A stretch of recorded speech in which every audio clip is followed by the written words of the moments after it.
very good morning to class 7th. How are you? I think all are fine at your homes. So you all know that corona is spreading day by day. You have to take measures. You need not to go outside. आप लोगों को बाहर नहीं जाना चाहिए until and unless it is necessary.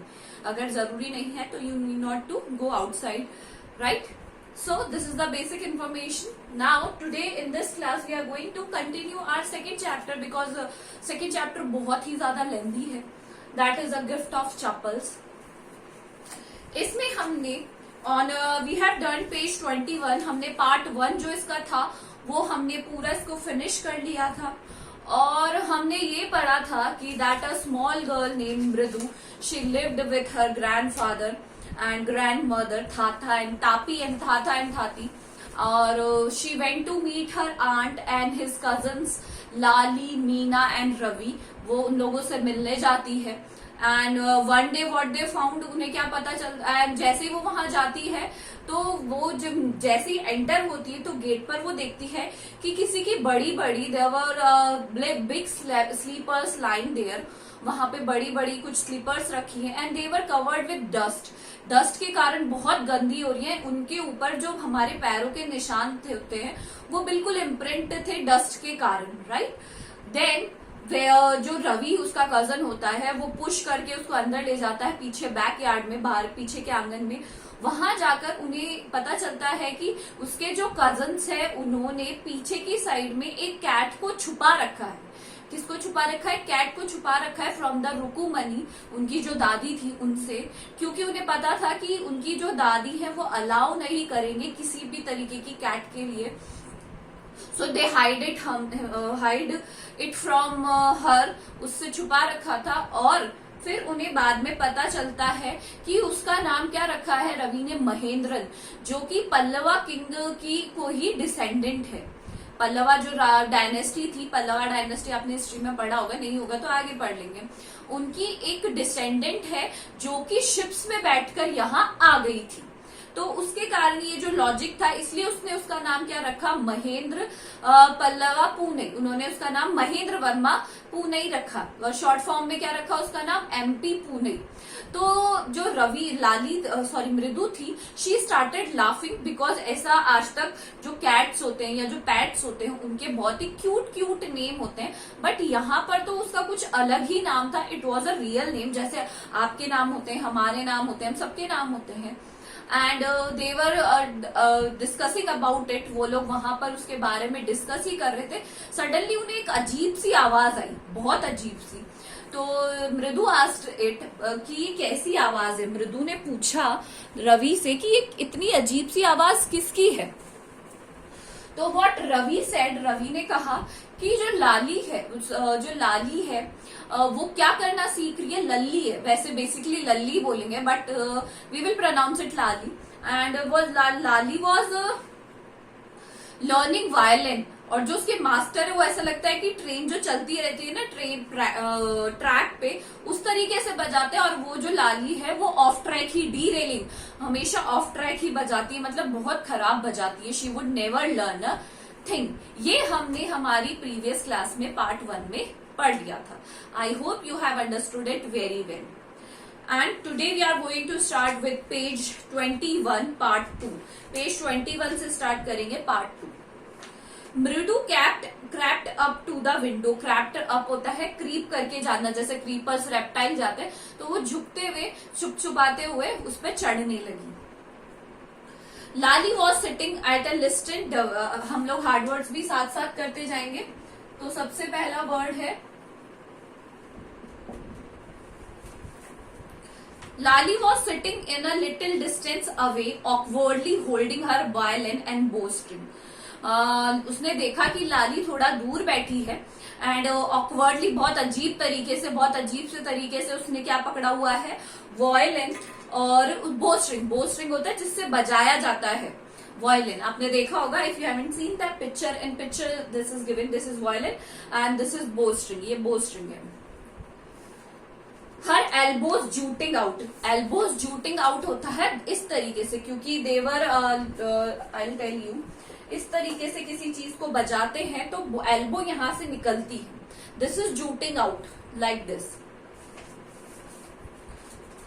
And her eyes glazed with concentration, और उसकी आंखों में glazed मतलब होता है चमकना, ग्लेज पेपर देखा हो ना, चमकीला पेपर, उसी तरीके से concentration मतलब वो बहुत ही concentration से उसे देख रही थी.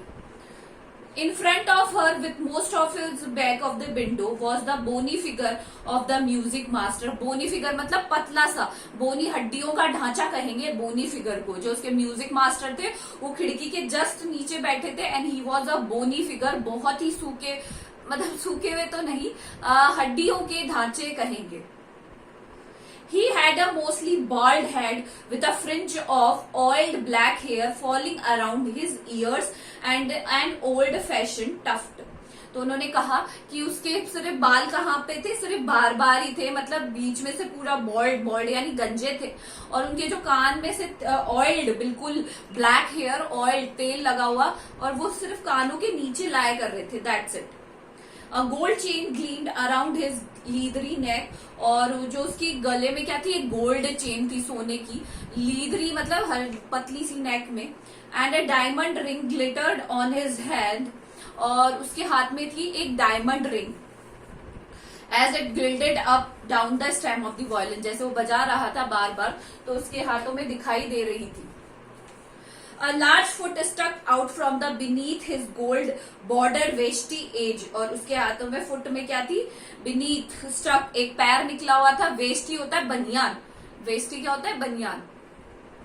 And he was beating time on the floor with the scrawny big toe, और अपना जो बड़ा सा scrawny नुकीला सा जो टो था उसको बार बार बजा रहा था, क्योंकि म्यूजिक से उसको इफेक्ट हो रहा था बहुत ही ज्यादा.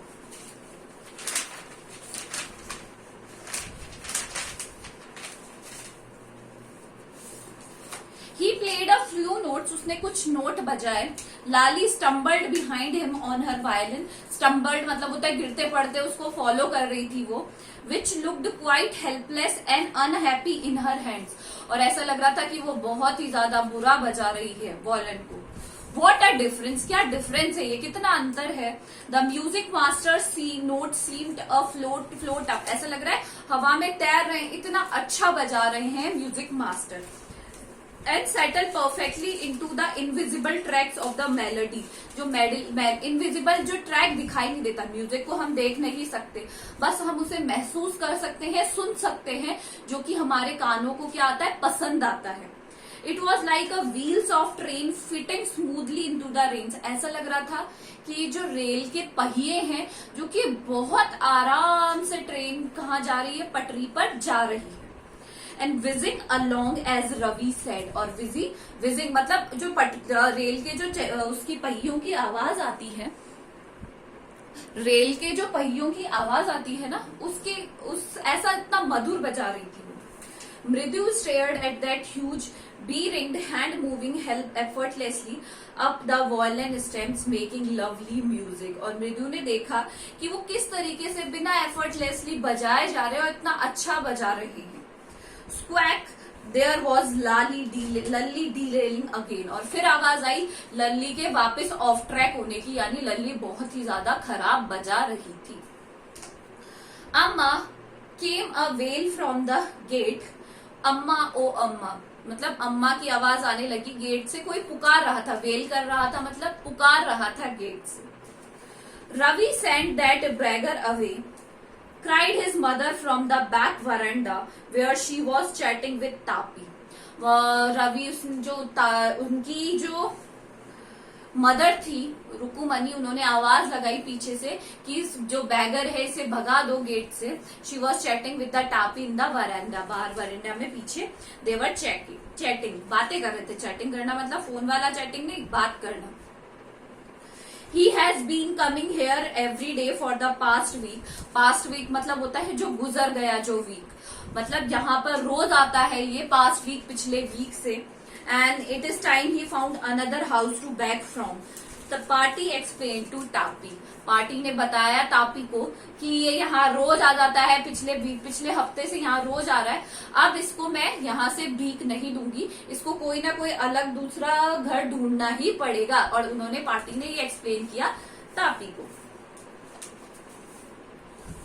सो हम पहले हार्ड वर्ड्स कर लेते हैं, उसके बाद आप इसको कंटिन्यू हम करेंगे.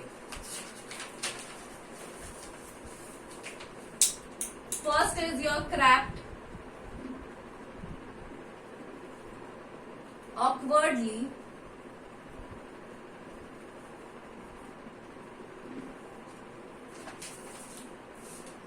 jooting out,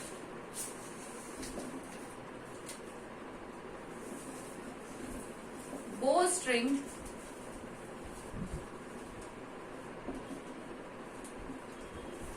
fringe,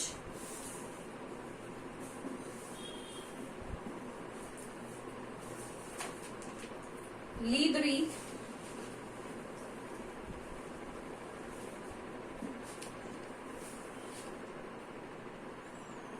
स्क्रॉनी हम कर चुके हैं प्रीवियस क्लास में, अब नहीं करेंगे. टफ्ट,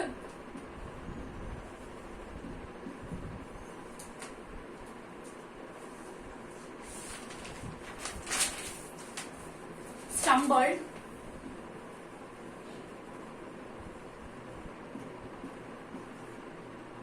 स्टम्बल्ड के बाद है melody. Next is be ringed,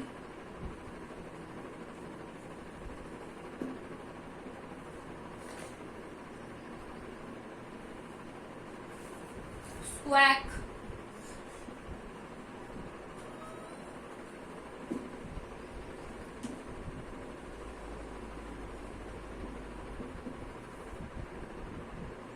effortlessly,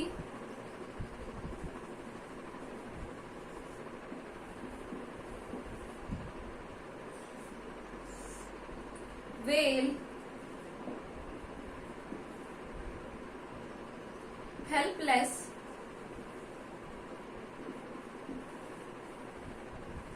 and last is whizzing.